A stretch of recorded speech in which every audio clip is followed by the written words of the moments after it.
peak the Spanx. So, I had my napkin on for on my lap. I think I may have had two for the whole event. Well, it's better to have something on than nothing on at times, too. Oh, yes. Is that about Anne Hathaway you're talking about recently? I'm not naming names. She's so self-righteous about it, too. It's like, it's disgusting that we're objectified this way. It's like, okay, look, you weren't wearing underwear, you got out of a car, you had a high-slit dress, it happened. Just be like, oh, my gosh, that's so embarrassing, instead of just blaming everybody else. She's so kind of, woe is me, aren't I just put upon? Boo-hoo, Anne Hathaway. I mean, come on. I was at the AFI luncheon, and she comes into the ladies' loo, and this other actress was complimenting her on her performance. They showed a clip of it in the luncheon, and she was like, so, the head got bowed down, and she was just so precious about it, and I was like, oh, so kind of fakely modest. And then you see someone fabulous like Jennifer Lawrence, who's just so real and honest and genuinely self-deprecating, and you're like, I just wish everyone could be like that. You compare her speech to Anne's, and it's just like, it's just better. But then not we'd have no stories to read. No, Jennifer Lawrence can give you plenty of stories. Yeah. And, she's a pretty honest girl. It's very refreshing. And, Kristen Stewart, too, like, she gets a lot of hate, but at least she's true to who she is. Yes. Yeah, that's the most important. There's too much fake stuff going on these days, and it is refreshing when you hear somebody be honest and admit they made a mistake, or, say that it was unintentional. Just as long as you admit it. I think that's the most important thing. People respect you more that way. Yeah, don't just be so holier than thou, self-righteous. Right. And like, it's everybody else's fault that I'm objectified just like my character Fantine and Les Miserables. I'm like, oh, come on. Let's get on with it. Funny. Well, clearly I'm not going to be getting her to interview at the Oscars. Probably not going to be stopping by at the nominee luncheon. She's listening in. Oh, well. Devastated. Oh, well. Well, on that note, we have a couple calls holding, and if you got time to take a few calls. Of course. Always. Okay. All right. Is that Hathaway? Yeah. Hello, area code 310. You're on with Carly. Hello. Hi. Hi, Carly. I'm a big fan. So I know that the Oscars are coming up. I wanted to find out what your picks and your predictions are. Oh my gosh, good question. I think this year it's really tough, especially in the Best Picture category. I think between Argo, Silver Linings Playbook, and Django Unchained, although I really think it's and Zero Dark 30. I do think it's probably between Argo, Silver Linings, and Zero Dark 30, and I think Silver Linings Playbook will take it, but we'll see. I mean, the Oscar nominations this year have been very controversial. Ben Affleck, of course, being snubbed for Best Director despite his film being nominated. Catherine Bigelow, same thing. So that, to me, is kind of I go against Zero Dark 30 and Argo, whereas, Silver Linings Playbook has got really strong acting performances with Jennifer Lawrence, Bradley Cooper, and most of their cast has been nominated. So I'm going to go with that. And I think Best Actor, Daniel Day-Lewis. And I think Best Actress, I'm going to go with Jennifer Lawrence. I think, her over Jessica Chastain, I think it's a real toss-up, but I think Jennifer Lawrence could take it. And then in supporting, probably Anne Hathaway, because she cut her hair and lost weight. And then, which clearly, I don't know if you guys have seen The Sessions, but Helen Hunt's performance in that movie was just unbelievable, bold, raw, just incredible. Such a strong category this year, but I think it'll probably go to Anne. So those are my predictions. Okay, thanks. Thank you very much. Thank you for calling in. Thank you for calling. We'll see if I'm right. Yeah, I know. I've bet. got that written down now in stone, so I'm going to wait and see.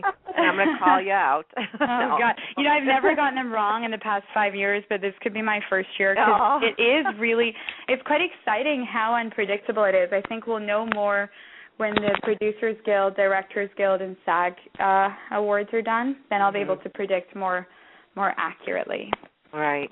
Well, I mean, you would know, I think, more than we do with being in the industry and seeing how things go, that you're probably more on target than I am. That's for sure.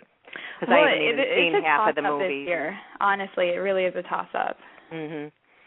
Now, speaking of movies, I was looking at your IMDb. You have a couple things coming up? Yes, I do. But I don't think we can transition smoothly from Oscar-nominated movies into films that I'm doing. Oh, sure we can. You never know. That's definitely not a segue. No? But it was a nice try. Well, I predict in 2014 you're going to win something. So. Yeah, a Razzie Award. I mean, great. But yeah, we'll see. No, I mean, look, I play myself in a lot of films. I play reporters. It's not a real stretch, although maybe you could just argue I'm a method actor and I'm just playing a reporter all the time. There you go. Like Daniel Day-Lewis. I just immerse myself in the role for life.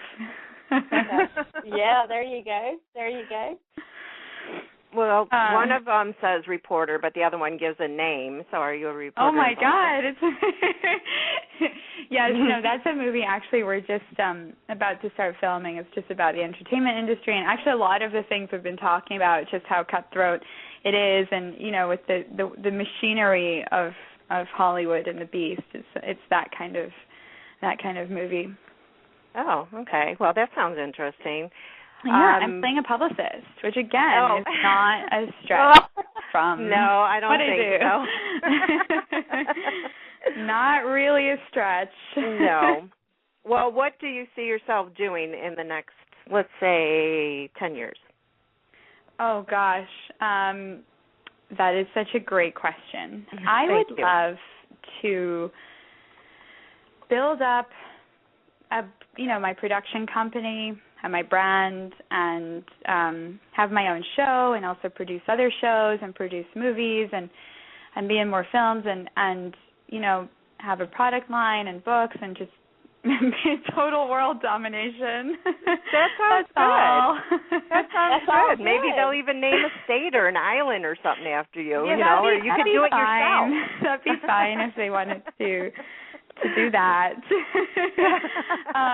Yeah, I really do like things on the producing side as well, and it's nice to have creative control over what you do. It's very rare, and I think nowadays, you do have people like Lena Dunhams that are coming up the ranks, and people are really respecting that. So, and especially, the Women Empower Month and empowering women, I think it's great to see that a lot of these tour de force people are women. That's changing, because before it was such a male-dominated industry in hosting and in acting and in directing and producing. That's true. That's very true. And it's funny you mentioned the empowering part, because January is our Women's Empowerment Month. Yeah. And you are one of those people. Oh, gosh. With great power comes great responsibility. To quote Spider-Man.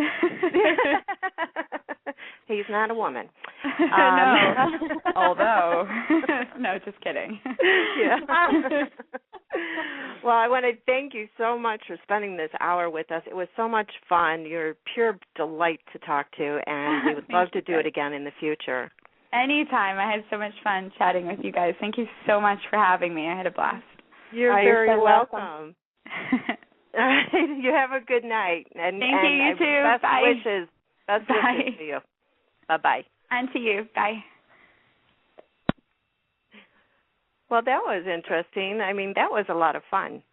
That was a lot of fun. I like to hear the different stories, even things that she's gone through herself, and look where she started, being a shy girl, and and now she's hosting on the red carpets, you know. That's so Mm-hmm. much fun with so many people. I don't know how she's not starstruck. I guess either you start out that way or you learn to be that way.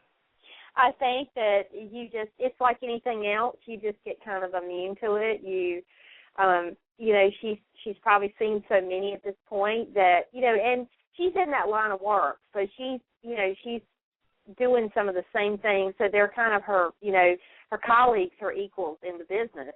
Whereas, right. You know, you and I interview people and we get off air and we're gaga kind of thing. But yeah, she's, you know, it's but she, you know, she does it so much that it's kind of like, it just, I guess it doesn't faze her like it would just the average fan that goes to one of these events and is standing there waving their pen and paper, please autograph. You know, so a little bit different. And plus, you know, she may be jumping for joy on the inside, but I'm sure she has to, you know, keep her professionalism, you know, at the forefront of everything she's doing, that she, you know, because of what she does. So, exactly. Needless to say, that's, you know, kind of goes without saying.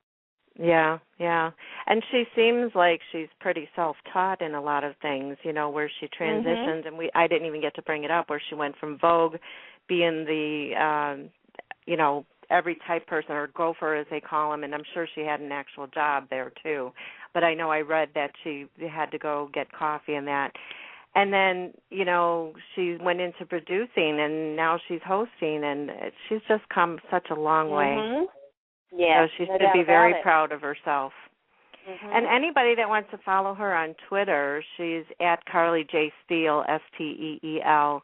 And keep up with what she's got going on, because I think she's going to come up with a heck of a lot more, and I'd love to see some shows from her. Yeah, I think it would be awesome, so no doubt about it.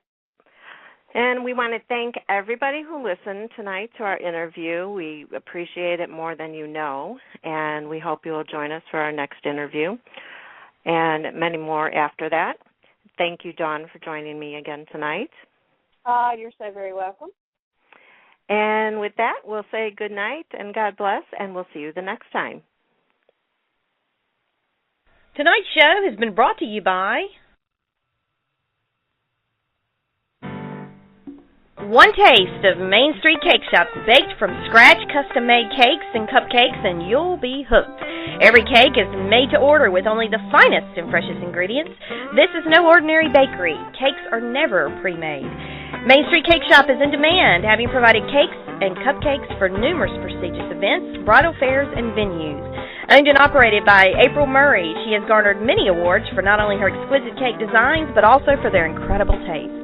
If you're looking for a cake for any occasion, or cupcakes in a variety of flavors, then Main Street Cake Shop is the place.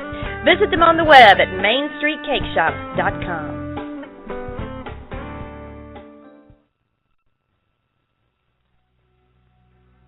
Thanks for listening to tonight's show. You can connect with Take Two Radio on Twitter at Take Two Radio and at Dawn Take Two Radio. You can also look us up on Facebook at Take Two Radio. Check out our website at TakeTwoRadio.com and follow us on Blog Talk so you can stay up to the minute of each episode as we add it. Each episode is always available for download immediately following each broadcast, and you can also download every podcast on iTunes. Thank you for joining us.